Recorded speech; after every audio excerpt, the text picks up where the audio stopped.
Now, this Christmas, London Live, along with the Evening Standard and the Independent, are raising money for the Felix Project. The charity is working to eradicate food poverty in the capital by redistributing surplus goods from supermarkets and restaurants.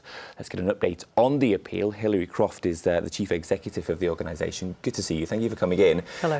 Let's just remind ourselves of the work that the organisation does and how you are trying to tackle what is a huge problem here in London.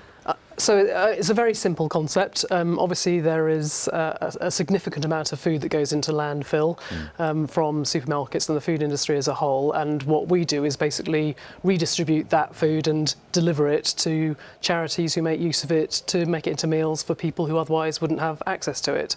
It's different from food banks, the traditional food banks, in that it's fresh, wholesome food. It's not tins and cans.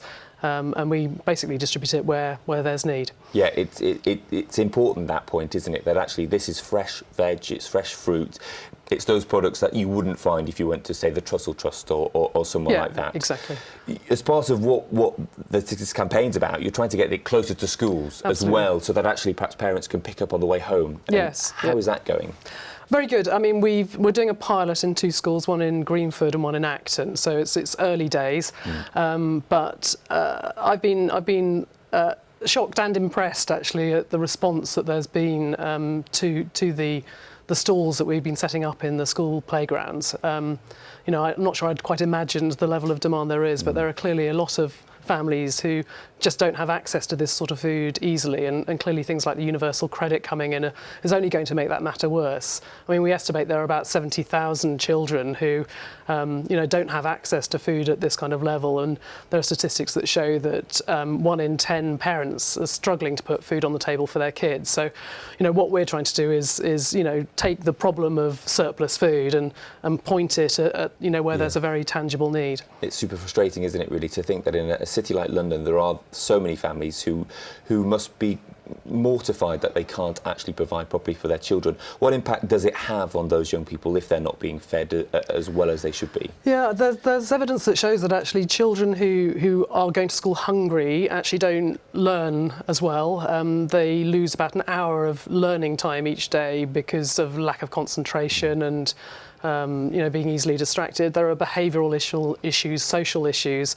It's a massive problem, and we know that teachers have recognised this need themselves, and actually we hear lots of stories of teachers who are actually taking food themselves into schools to kind of give children something to eat so that they can concentrate better.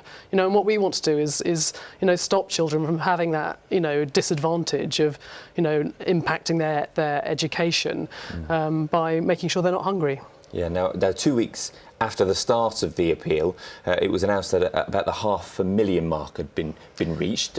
Where are we now? Well, I'm very happy to say, and more will come out soon, but we're well on track for our £1 million target, so that's very exciting news. OK, well, there's still plenty of time for people to get involved and to donate. Hilary, thank you so much for giving us an update on this year's Christmas appeal.